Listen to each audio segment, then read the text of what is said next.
Welcome to the Hard to Software channel. We make tough things easy and turn the complicated into simple. Join us for online courses that break down the difficult and make you feel effortless. In this session, we'll explore basic Linux usage and proceed to write and execute our first program. Today's objectives are to be able to install Visual Studio Code and C++ extension, to be capable of creating and deleting directories using terminal commands, to compile C programs. I will also walk you through the preparation process. I'm using Ubuntu 22.04 version. If you've installed the desktop environment, you can open the setting and check the version under the About section. You can simply type lsb release-a to check in your terminal also. Now let me introduce you to the terminal. The terminal, also known as a terminal emulator, allows you to perform various actions through this program. However, unlike the familiar GUI, where we use clicks and drag and drop, the terminal operates in a text-based CLI environment. It's like a conduit for delivering commands to the computer using keyboard input rather than a mouse. Now let's try out a few simple Linux commands to manage the directory. First, I'm going to create a directory. Let's name the directory test-file. Click the Create button. Now open the terminal. Just a heads up, in Ubuntu, the shortcut to open the terminal is Ctrl-Alt-T. When the terminal is open, you will see a string of text and few symbols. Right at the front, you will find the name of the currently logged in user, followed by the device name. After the colon, the current directory path is displayed, and the very last character is $, which signifies the terminal prompt. To view the contents of the current directory, you can use the ls command.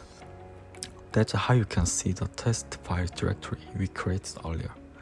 And to know the current directory path, you can use the pwd command. Next, let's try a text command to create a directory named testfile2. Type mkdir test-file2 and see. Then try entering ls again. You will be able to confirm the creation of the testfile2 directory.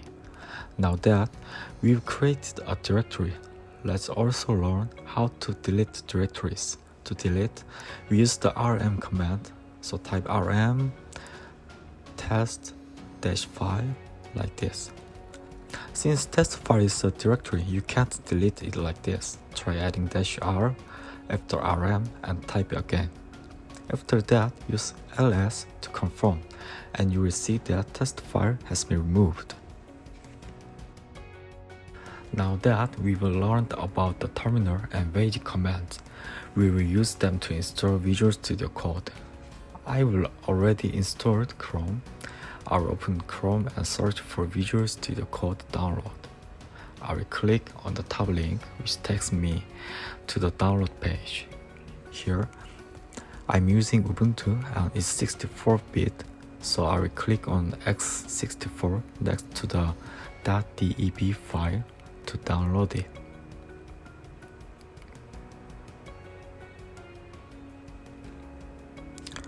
After the download is complete, let's open the terminal.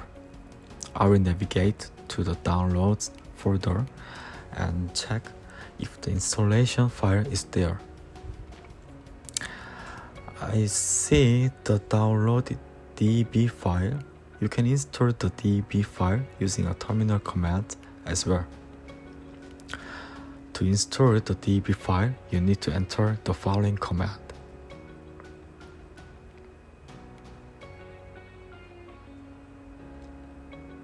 And then you will need to provide your password.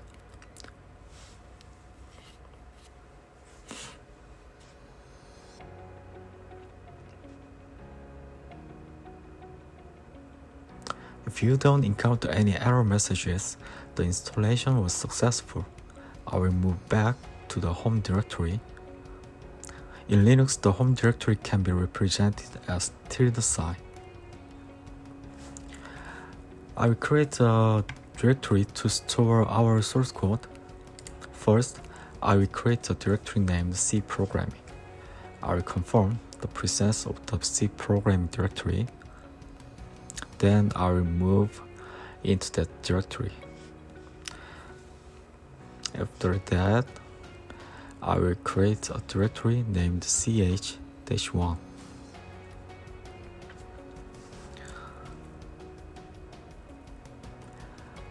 Then I will use the ls command to confirm the creations again.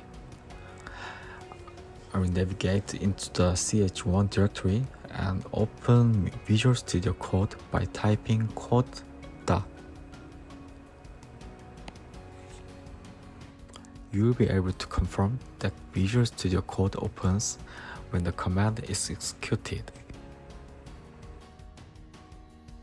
First, we are going to install an extension for Visual Studio Code. Every programming language has its own syntax rules, which are like laws in coding. This is why code editors can support various features such as checking syntax correctness according to those standardized rules. Click on the icon with 4 squares on the leftmost side labeled extensions. Here you can search for and install various extensions. So let's search for C, C++. You will see the one at the top. Let's install it by clicking the install button.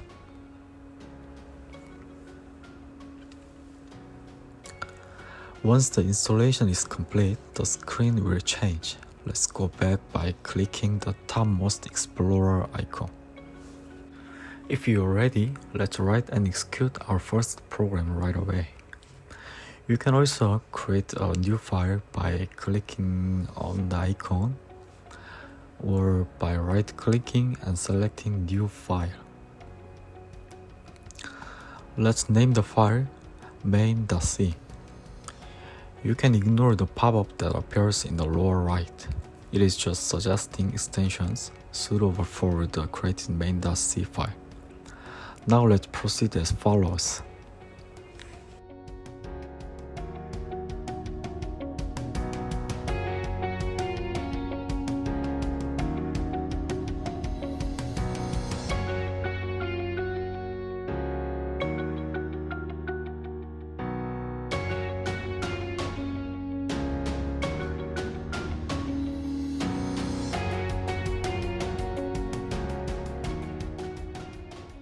Once you are done writing, it's time to turn our written program into an executable file.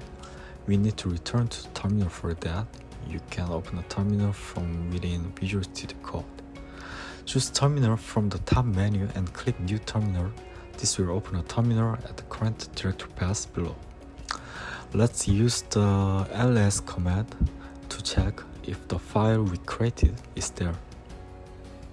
Confirm that the main.c file is present. Try entering gcc main.c. You will notice a new file named a.out in the file list. Use the ls command in the terminal to confirm. Now, a.out is the file representing our first program. To run it, type /a.out in the terminal. You should see the output Awesome How-To Software in the terminal. Today we explored the terminal, learned a few Linux commands, and created our first program. These are frequently used commands, so I hope you become familiar with them. In our next session, along with some bonus lectures, we will delve into the structure of C programs. If you have any questions or requests, please feel free to let me know in the comments at any time. Thank you.